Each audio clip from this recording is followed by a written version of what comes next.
Do you know that rejection and separation is redirection?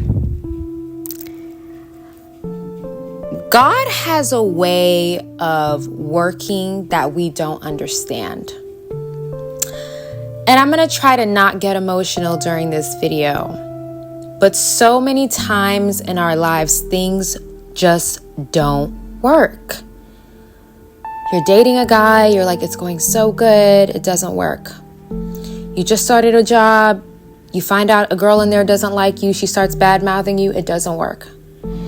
You start a business deal, the client wants to work all of a sudden, and then we're like, then we start to doubt ourselves. Ugh, God. The worst is when you start to doubt your value. That's when things get dangerous. And rejection will cause you to look at yourself differently. You will start to after years of being rejected, you will start to reject yourself. Yeah. But what we don't understand is when we truly give God dominion over our lives. There are certain things, if God didn't snatch it from you, or God didn't put you in a position to leave it alone, you wouldn't be here right now. You wouldn't be here right now. There are certain times where God's like, don't go there, don't go there, don't go there, don't go there, don't go there. He's whispering it to you, and you're so busy with the rest of your life, you can't hear him.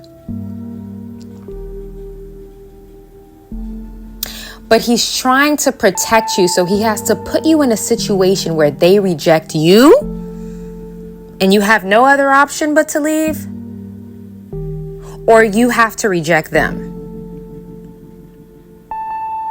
So when you get rejected in your life, you'll start to believe that you're the problem. I'll give you guys a story. A lot of times, things don't work for us, right? We're human beings. A lot of us here, things just don't work. Maybe you're in a season right now in your life, things are just not working for you. You're like, nothing is working. Nothing. We've all been there. And that's a difficult season to be in. And if you're in that season right now, I'm praying for you. It's very hard. I get it. It's hard. But then we must ask ourselves to go deeper. I want you guys to make an effort this month of August. Go deeper. Go deeper into your situation. Are you really rejected, or are you being protected from something? Are you really rejected, or are you being protected from something?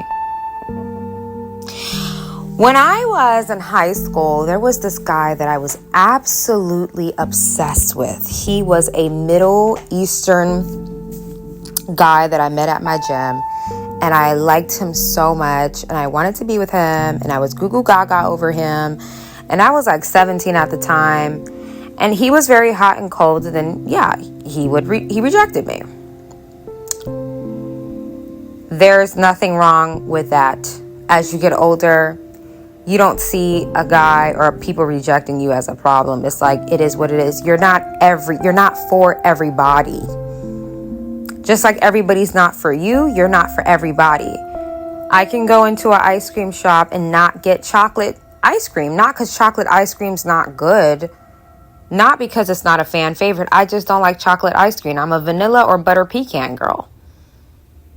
So just because you didn't get picked for the promotion or the job or the man doesn't mean you're not valuable to somebody else or in another area or in it for another company. You just weren't valuable there. So this guy was hot and cold with me all the time and ended up rejecting me indirectly. I was very sad about it. You know, when you're 17, you're so young. I was like, oh my God, I can't believe this didn't work. This makes me feel so bad. I really like this person. And come to find out 2 or 3 years later, he's in a relationship with a man. Not bashing that. I'm just saying, imagine if I got twisted up into this closeted person. How much that would ruin me. Like, do you see how God was like, oh no, not my daughter. I'm going to make sure he rejects her so she can leave him alone, because I don't want my daughter getting involved in a love triangle between her, a man, and another man. So God sees things from above, right? So he sees the whole trajectory of the situation you're in right now. And he sees what you don't see. So you're fighting to get in that job. You're fighting to stay at that job. Everybody's bothering you. God is whispering, it's time for you to go. You don't hear him. You're worried about your bills. You want to stay at the job. But there's somebody at that job that really does not like you and is doing everything in their power to ruin you, including your health.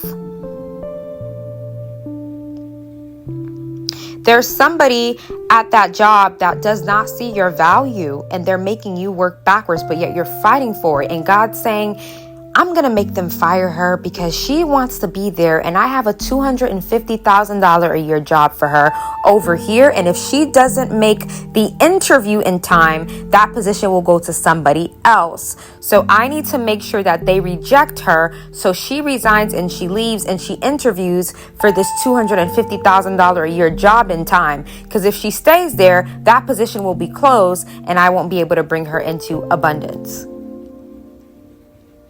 You see how that works? There's a whole big picture around your life. Ladies and gentlemen, let that hurt go. He rejected you, fine. Your baby daddy rejected you, fine. Your husband rejected you, fine. The most painful, your family rejected you. I was rejected by my family from the day I was born. As much as you guys love me and love my content and love who I am, my family hates me. Hate.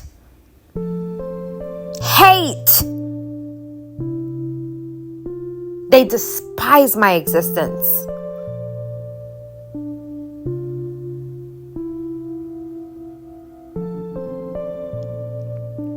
So no one needs to tell me, you don't understand. I do. But we're not going to let that. We're not going to let that stop us from what we need to get done, though. We're not going to let other people take our happiness from our lives.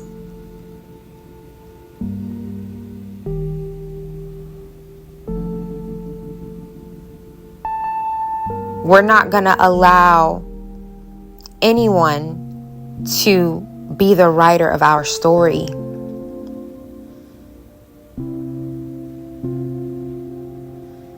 That's too much to bear. That's too much of a burden.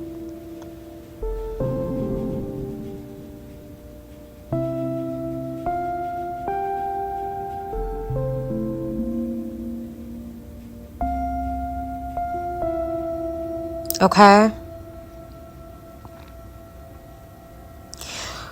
Rejection is necessary to get you on the right path in life. Let your family reject you. Let them. They will have to see what God does for you, and they're going to look dumb when they see that God values you. And there are so many times when I dealt with things in my family, I would lay on my bed and I would just cry and I would say, God, why don't they value me?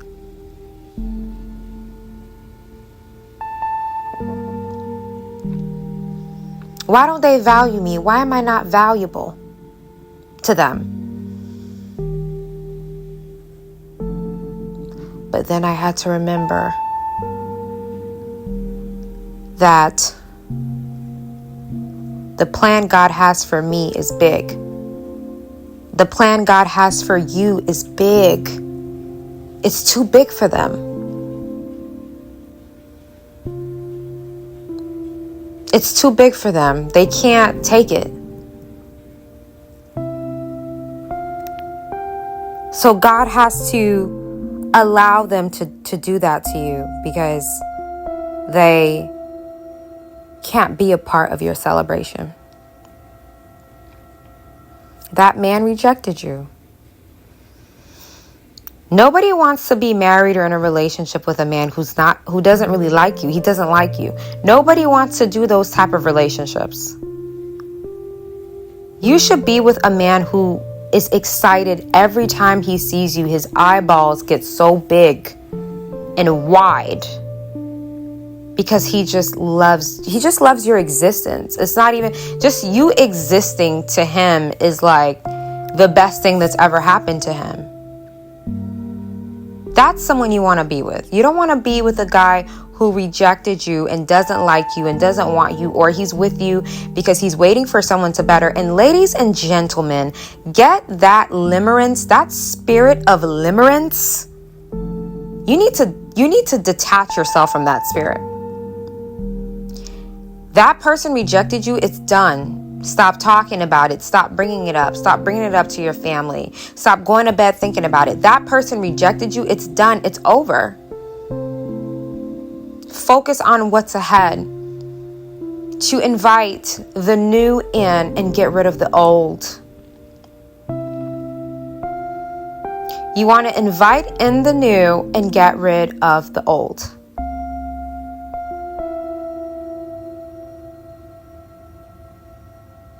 Okay?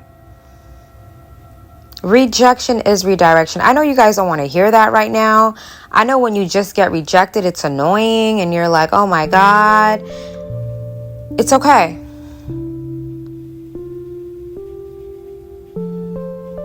It's okay.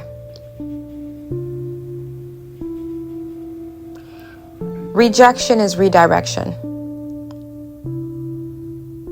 And you will win in the end. You will get the last laugh. You will keep your foot on their necks. They will know you and they will see you. Okay?